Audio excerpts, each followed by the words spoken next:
నమస్కారం. Next G news కి స్వాగతం. ముందుగా ముఖ్యాంశాలు. సీఎంఓతో సహా ఆర్టీజీఎస్ కి చెందిన అధికారులతో ముఖ్యమంత్రి చంద్రబాబు సమీక్ష నిర్వహణ. వచ్చేదంతా వాట్సాప్ గవర్నెన్స్ అని సీఎం వెల్లడి. సమర్థవంతమైన పాలన అందించేలా రాష్ట్రంలోని అన్ని ప్రభుత్వ శాఖలు సాంకేతికతను విస్తృతంగా వినియోగించుకోవాలని సీఎం సూచన. Deputy CM Pawan Kalyan office కి బెదిరింపు కాల్స్ చేసిన వ్యక్తిని అరెస్టు చేసిన పోలీసులు. పవన్ పేషీకి నిన్న బెదిరింపు కాల్స్. పోలీసులను అప్రమత్తం చేసిన హోంమంత్రి అనిత. నిందితుడు నూకా మల్లికార్జునరావుని అదుపులోకి తీసుకున్న పోలీసులు. సిపిఎస్ ను రద్దు చేయాలి. నగరంలో ఏపీ మున్సిపల్ వర్కర్స్ యూనియన్ ఉపాధ్యక్షులు Kota Malyadri demand. Cyber awareness week సందర్భంగా విద్యార్థులతో గుంటూరు పోలీసుల అవగాహన ర్యాలీ. సమర్థవంతమైన పాలన అందించేలా రాష్ట్రంలోని అన్ని ప్రభుత్వ శాఖలు సాంకేతికతని విస్తృతంగా వినియోగించుకోవాలని, రియల్ టైంలో సమాచారాన్ని సేకరించి మిగిలిన శాఖలతో అనుసంధానం కావాలని ముఖ్యమంత్రి నారా చంద్రబాబు నాయుడు అధికారుల్ని ఆదేశించారు. అన్ని శాఖల సమాచారాన్ని ఆర్టీజీఎస్ సమీకృతం చేసి మొత్తంగా పర్యవేక్షించవలసి ఉంటుందని చెప్పారు. మొదటిగా ప్రతి శాఖలో సమాచార సేకరణ జరగాలని, ఆ తర్వాత సమాచారాన్ని సమీకృతం చేసుకోవాలని, అంతిమంగా వాట్సాప్ గవర్నెన్స్ ద్వారా అత్యుత్తమ సేవలు అందించాలని ముఖ్యమంత్రి తెలియజేశారు. అలాగనే కుల ధృవీకరణ దగ్గర నుంచి ఆదాయ ధృవీకరణ పత్రం, ఇతర ధృవపత్రాలను పొందేందుకు వాట్సాప్ ను వేదిక చేసుకునేలా వ్యవస్థను రూపొందించాలని ముఖ్యమంత్రి ఈ సందర్భంగా తెలిపారు. ప్రజల నుంచి వినతులు స్వీకరించేందుకు ఏఐ, డీప్ టెక్ వంటి టెక్నాలజీ సేవలు వినియోగించుకుని వేగంగా పరిష్కరించాలని సూచించారు. ఈ నెల 17వ తేదీన Mangalagiri all India institute of medical sciences AIIMS ప్రథమ స్నాతకోత్సవంలో పాల్గొనేందుకు భారత రాష్ట్రపతి ద్రౌపది ముర్ము రానున్న నేపథ్యంలో అందుకు సంబంధించి విస్తృతమైన ఏర్పాట్లు చేయాలని ప్రభుత్వ ప్రధాన కార్యదర్శి నీరబ్ కుమార్ ప్రసాద్ సంబంధిత శాఖల అధికారులను ఆదేశించారు. భారత రాష్ట్రపతి పర్యటనలో రాష్ట్ర గవర్నర్, రాష్ట్ర ముఖ్యమంత్రి, కేంద్ర రాష్ట్ర మంత్రులు తదితర ప్రముఖులు పాల్గొననున్న నేపథ్యంలో కట్టుదిట్టమైన ఏర్పాట్లు చేయాలని సంబంధిత శాఖల అధికారుల్ని సీఎస్ ఆదేశించడం జరిగింది. రాష్ట్రపతి పర్యటనకు సంబంధించి ఏర్పాట్లపై మంగళవారం రాష్ట్ర సచివాలయంలో సీఎస్ ఆయా శాఖల అధికారులతో సమీక్షించడం జరిగింది. ఈ సందర్భంగా సీఎస్ మాట్లాడారు. దేశ ప్రథమ పౌరురాలైన రాష్ట్రపతి రాష్ట్ర పర్యటన విజయవంతం చేసేందుకు ప్రోటోకాల్ నిబంధనల ప్రకారం ఏ చిన్నపాటి పొరపాట్లకు ఆస్కారం లేని రీతిలో కట్టుదిట్టమైన ఏర్పాట్లు చేయాలని ఆదేశించడం జరిగింది. ఇందుకు సంబంధించి వివిధ శాఖల అధికారులు సంయమనంతో పనిచేసి రాష్ట్రపతి పర్యటన విజయవంతానికే చర్యలు తీసుకోవాలని సీఎస్ నీరబ్ కుమార్ ప్రసాద్ అధికారుల్ని ఆదేశించారు. Deputy CM Pawan Kalyan office కి బెదిరింపు కాల్స్ చేసిన వ్యక్తిని పోలీసులు అరెస్టు చేశారు. పవన్ పేషీకి నిన్న బెదిరింపు కాల్స్ రావడంతో హోంమంత్రి అనిత పోలీసుల్ని అప్రమత్తం చేశారు. నిందితుడు నూకా మల్లికార్జునరావుని పోలీసులు అదుపులోకి తీసుకున్నారు. AP deputy CM Pawan Kalyan ని చంపేస్తానంటూ ఆయన కార్యాలయానికి ఓ వ్యక్తి బెదిరింపు కాల్స్ చేసిన సంగతి తెలిసిందే. ఈ కాల్స్ చేసిన వ్యక్తిని తిరువురుకు చెందిన నూకా మల్లికార్జునరావుగా గుర్తించడం జరిగింది. ఈ నేపథ్యంలో పవన్ కి బెదిరింపు కాల్స్ చేసిన మల్లికార్జునరావుని పోలీసులు అరెస్టు చేశారు. ఆ వ్యక్తి బందర్ రోడ్లోని ఇందిరాగాంధీ స్టేడియం సమీపం నుంచి పవన్ పేషీకి కాల్ చేసినట్లు గుర్తించారు. అభ్యంతరకర భాషతో కూడిన సందేశం కూడా ఇచ్చాడు. సిపిఎస్ ను రద్దు చేసి పాత పెన్షన్ విధానాన్ని కొనసాగించాలని ఏపీ మున్సిపల్ వర్కర్స్ యూనియన్ ఉపాధ్యక్షులు కోట మాల్యాద్రి డిమాండ్ చేశారు. ఫుల్ డిమాండ్ల పరిష్కారానికి మంగళవారం ఉదయం నగరంలోని మున్సిపల్ కార్యాలయం ఎదుట ధర్నా చేపట్టడం జరిగింది. సందర్భంగా మీడియాతో యూనియన్ నేత కోట మాల్యాద్రి మాట్లాడారు. కాంట్రాక్ట్ అవుట్ సోర్సింగ్ కార్మికుల్ని పర్మనెంట్ చేయాలని డిమాండ్ చేశారు. కార్యక్రమంలో మున్సిపల్ కార్మికులు పెద్ద సంఖ్యలో పాల్గొన్నారు. AP municipal workers union AITC ఆధ్వర్యంలో నిన్న ధర్నా కార్యక్రమాలు నిర్వహించాం. మరి ఈ నగరంలో ప్రత్యేక పరిస్థితి వల్ల ఈరోజు నిర్వహిస్తూ ఉన్నాం. ఏదైతే కార్మిక సమస్యలు ఉన్నాయో ఈరోజు 10వ తారీఖు వచ్చాం. మరి జీతాలకు సంబంధించి ఇంకా కూడా వర్కర్లకు జీతాలు రాలేదు.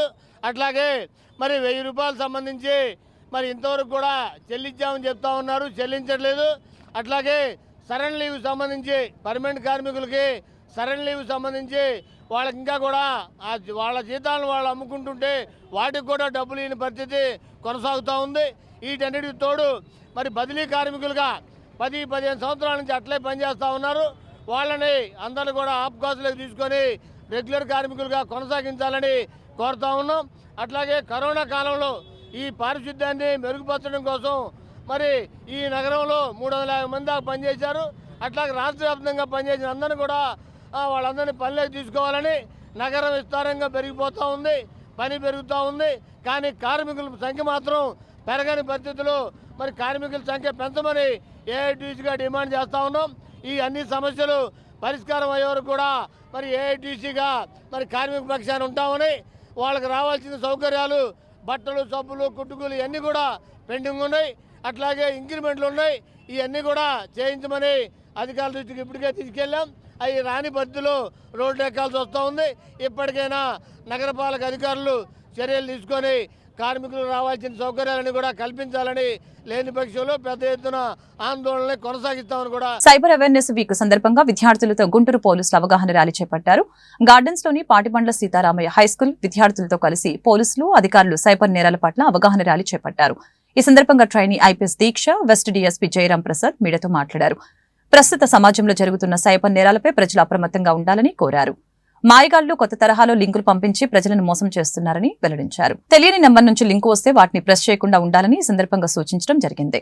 కార్యక్రమంలో పట్టాభిపురం సీఏ వీరేంద్ర, అరండల్పేట సీఏ వీరాస్వామి, ఎస్ఐలు, సిబ్బంది, విద్యార్థులు పాల్గొన్నారు.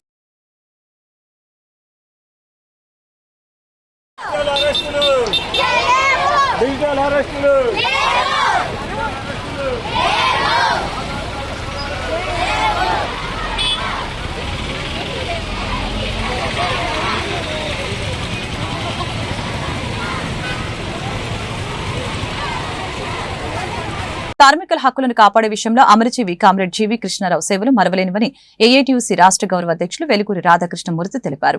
అమరజీవి కామ్రేడ్ జీవీ కృష్ణారావు 93వ జయంతి సందర్భంగా నగరంలోని ఏటుకూరు రోడ్లో గల రేగుల రాఘవయ్య భవన్ వద్ద అమరజీవి కామ్రేడ్ జీవీ కృష్ణారావు విగ్రహానికి పూలమాలలు వేసి నివాళులర్పించారు. ఈ సందర్భంగా మీడియాతో ఏఐటీయూసీ నేతలు మాట్లాడారు. అసంఘటిత కార్మికులని సంఘటితం చేసి వారి హక్కుల కోసం పోరాడిన నేత జీవీ కృష్ణారావు అని కొనియాడారు. భారత కమ్యూనిస్ట్ పార్టీ ముద్దుబిడ్డ, కార్మిక సంఘాల నాయకులు, అసంఘటిత రంగ కార్మికులను సంఘటితం చేసి వారి హక్కుల కోసం పోరాడినటువంటి నేత జీవీ కృష్ణారావు గారి 93వ జయంతిని ఈరోజు ఇక్కడ ఘనంగా నిర్వహించుకోవటం జరుగుతూ ఉంది. ఆయన స్కూల్లో టీచర్గా ఉద్యోగం చేస్తూ సౌకర్యవంతమైనటువంటి జీవితాన్ని గడుపుతూ దాని మొత్తాన్ని కూడా వదిలేసుకొని కమ్యూనిస్టు ఉద్యమం కోసం, కార్మికుల సేవ చేయటం కోసం, కార్మిక ఉద్యమాన్ని నిర్మించడం కోసం ఉద్యోగాన్ని సైతం వదిలివేసి ఉద్యమాల్లోకి దూకినటువంటి వ్యక్తి.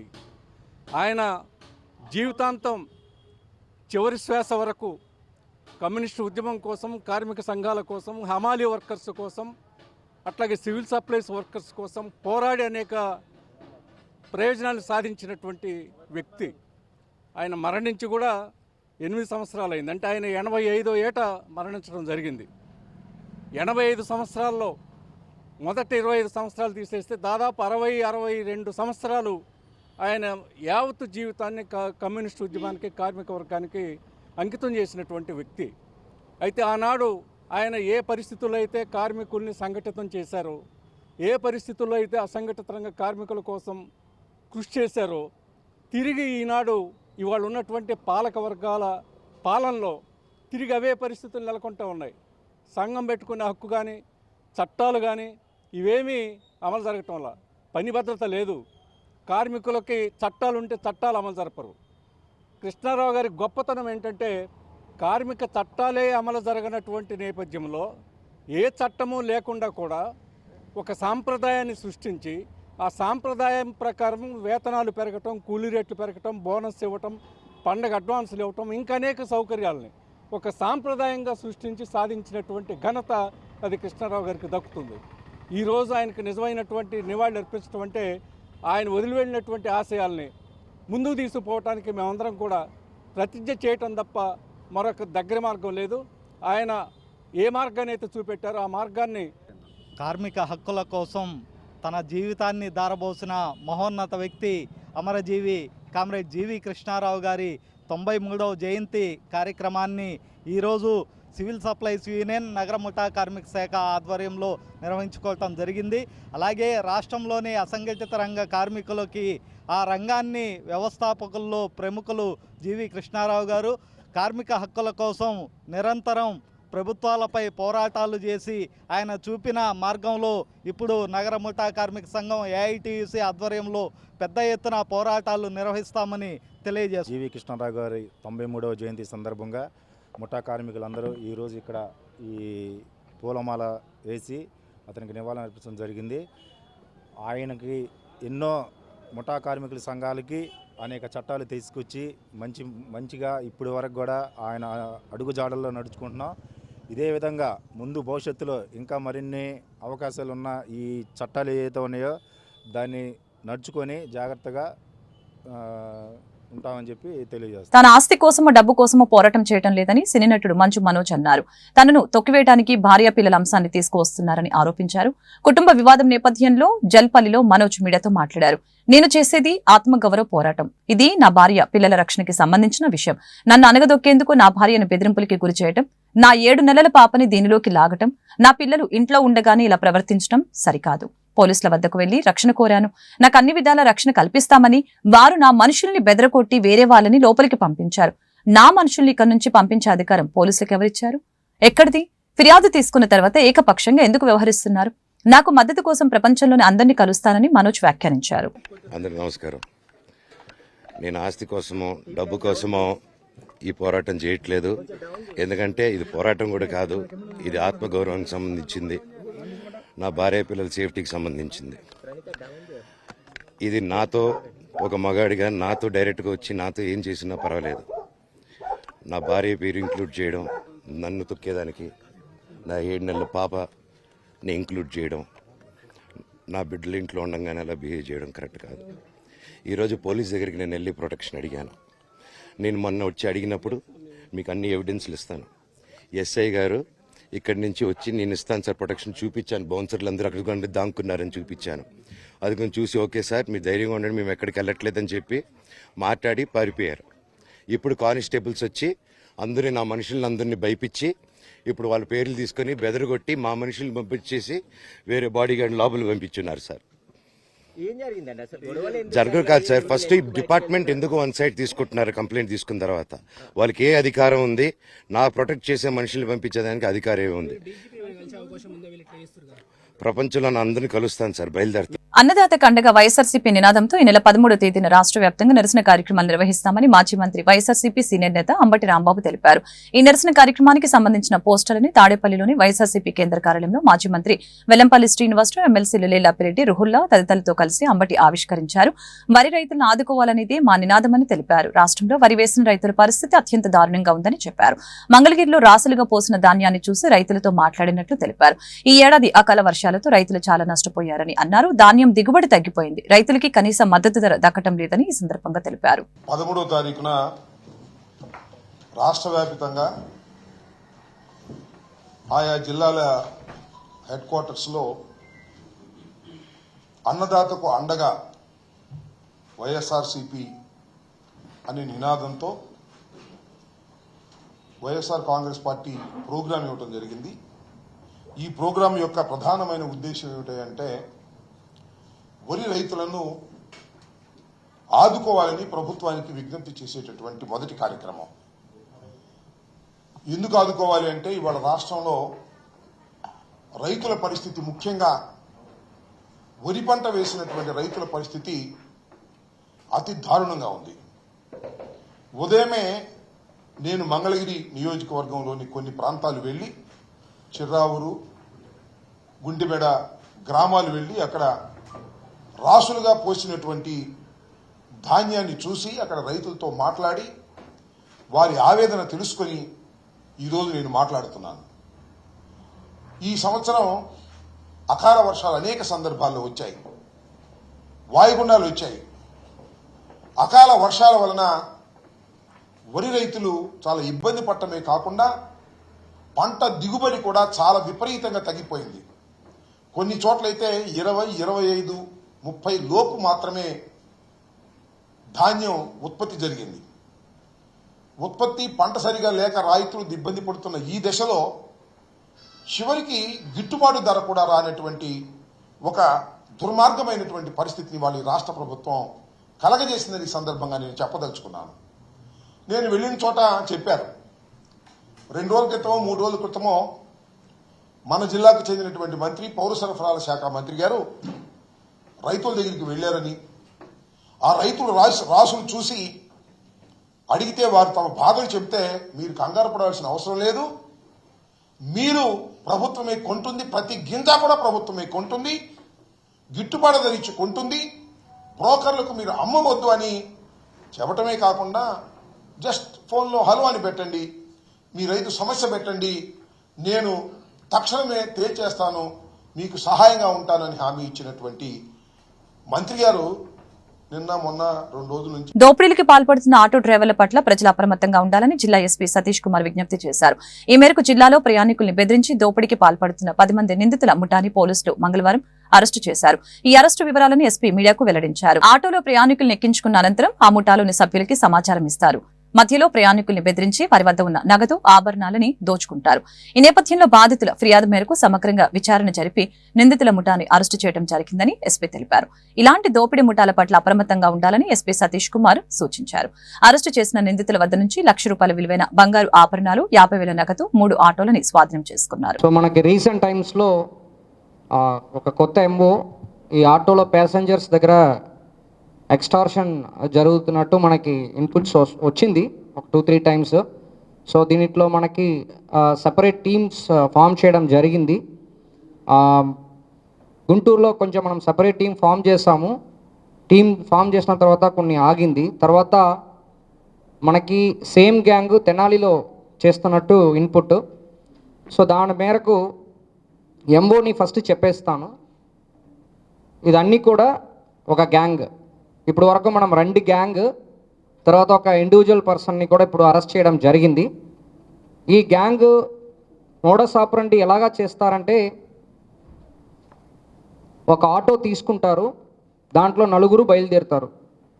బయలుదేరినప్పుడు ఒకరు మాత్రం బస్ స్టాండ్ లేకపోతే అక్కడక్కడ బస్సుకి కానీ ఆటోకి కానీ నిలబడుతుంటారు కదా, ఆ ప్లేస్లో వెళ్ళేసి వాళ్ళతో పాటు మాట్లాడతారు. మాట్లాడినప్పుడు మీరు ఎక్కడ వెళ్తున్నారని చెప్పి అడుగుతారు. వాళ్ళు నేను మంగళగిరి వెళ్తున్నాను, తెనాలి వెళ్తానని చెప్పారంటే వీళ్ళు కాల్ చేసి చెప్తారన్నమాట. నేను అంటే వీళ్ళు పలానా వ్యక్తి అక్కడ వెళ్తున్నారంటే వీళ్ళు ఆల్రెడీ ఆటోలో ఇద్దరు ఉంటారు. ఆటోలో ఇద్దరు ఉండగా వీళ్ళు చెప్తారన్నమాట. అంటే మీరు తెనాలి వెళ్తుంది, మంగళగిరి వెళ్తుందని చెప్పి అరుస్తుంటారు. యాక్చువల్లీ అరుస్తున్నప్పుడు వీళ్ళు కూడా మంగళగిరియే తెనాలి వెళ్తారు కాబట్టి ఎక్కేస్తారు ఆటోలో. సో ఆటో డ్రైవర్ ఉంటారు, పక్కన ఒకరు కూర్చుంటారు, వెనక ఇద్దరు కూర్చుంటారు. ఈ వ్యక్తి 5వ వ్యక్తి 4వ వ్యక్తిగా ఆటోలో ఎక్కుతారు. తర్వాత కొన్ని దూరం వెళ్ళిన తర్వాత అక్కడ ఏమి వాళ్ళకి తెలుసు కదా, ఎక్కడ వెళ్ళాలని కూడా వాళ్ళకి తెలుసు. సో నైట్ టైంలో కానీ ఈవినింగ్ టైంలో కానీ ఎవరు లేకుండా ప్రాంతానికి వెళ్ళిన తర్వాత వాళ్ళ దగ్గర ఏముందో దాన్ని తీసుకొని వాళ్ళని కిందకి దిగించేసి వెళ్ళిపోతారు. ఇది ఒక ఎంఓ ఇది చేస్తున్నది. దీనిట్లో మనము ఒక గ్యాంగ్ని పట్టుకున్నాము. ఒక గ్యాంగ్ని పట్టుకున్న తర్వాత వాళ్ళ ద్వారానే ఇంకొక గ్యాంగ్ని కూడా ట్రేస్ చేయడం జరిగింది సేమ్ ఎంఓతో పాటు. మళ్ళీ దీన్ని అంటే ఇది based on investigation another single offender కూడా దీంట్లో ఐడెంటిఫై, అంటే ఒక ప్యాసింజర్ని ఎక్కించుకుంటారు, అదొక ప్లేస్లో ఆపేసి మళ్ళీ వాళ్ళ దగ్గర డబ్బులో నగలో ఉందంటే తీసుకొని వాళ్ళని కూడా కిందకి దిగించేసి సమ్ టైమ్స్ కొడతారంటే 2 దెబ్బ వేసేసి కిందకి దిగించేసి వాళ్ళు వెళ్ళిపోతారు. ఇది ఒక ఎంఓగా జరుగుతుంది. సో దీనిట్లో మీకు డీటెయిల్స్ అన్నీ ప్రెస్ నోట్లో ఇవ్వడం జరిగింది. జస్ట్ సింపుల్గా చెప్పాలంటే ఫస్ట్ గ్యాంగ్లో మనము ఇంపార్టెంట్ వ్యక్తి పానుగంటి వెంకటేశ్వర అని చెప్పేసి ఒక వ్యక్తి, తర్వాత మనకి సుదర్శన్ రెడ్డి అని చెప్పేసి వీళ్ళిద్దరి పైన దాదాపు 15 కేసులు ఉన్నాయి. వీళ్ళందరూ ఏంటంటే థెఫ్ట్ కేసు అన్నమాట, వేరు కేసు ఏం లేదు వీళ్ళ పైన, థెఫ్ట్ కేసు. సో ఇప్పుడు మనము వీళ్ళు చేస్తున్న పని పైన ఎక్స్టార్షన్ కేసు పెట్టడం జరిగింది. అదేవిధంగా వీళ్ళకు షేక్ కాజా అని చెప్పేసి ఆటో రెంట్కి తీసుకుంటారు, రెంట్కి తీసుకొని ఈ పనులు చేస్తుంటారు. ఇంకా ఇద్దరు కూడా క్రాంతి. సత్తెనపల్లి రూరల్ మండలం నందిగామ గ్రామంలో రెవెన్యూ సదస్సులో హాజరైన సత్తెనపల్లి నియోజకవర్గ శాసనసభ్యులు కన్నా లక్ష్మీనారాయణ గ్రామ సభల ద్వారా రెవెన్యూ సమస్యల్ని పరిష్కరిస్తామని శాసనసభ్యులు కన్నా తెలిపారు. 33 రోజుల పాటు జరిగే రెవెన్యూ సదస్సుల్ని ప్రతి రైతు సద్వినియోగపరచుకోవాలని తెలిపారు. ప్రజల సమస్యల పరిష్కార దిశగా కూటమి ప్రభుత్వం పనిచేస్తుందని అన్నారు. 2019లో జగన్ సైకో ముఠా గద్దెనెక్కగానే బకాసురుల ప్రజల భూములపై పడ్డారని అన్నారు. సైకో జగన్ ముఠా బారిన పడి భూములు కోల్పోయిన వారికి అండగా నిలుస్తున్న రెవెన్యూ సదస్సులు గ్రామ స్థాయిలో భూములకి సంబంధించి సమస్యల్ని పరిష్కరించేందుకు సంబంధిత శాఖల అధికారుల బృందం ప్రతి రెవెన్యూ గ్రామాన్ని సందర్శిస్తుందని ఈ సందర్భంగా తెలిపారు. కార్యక్రమంలో వివిధ హోదాల్లో ఉన్న ప్రభుత్వ అధికారులు మరియు కూటమి నాయకులు, రైతులు పాల్గొన్నారు.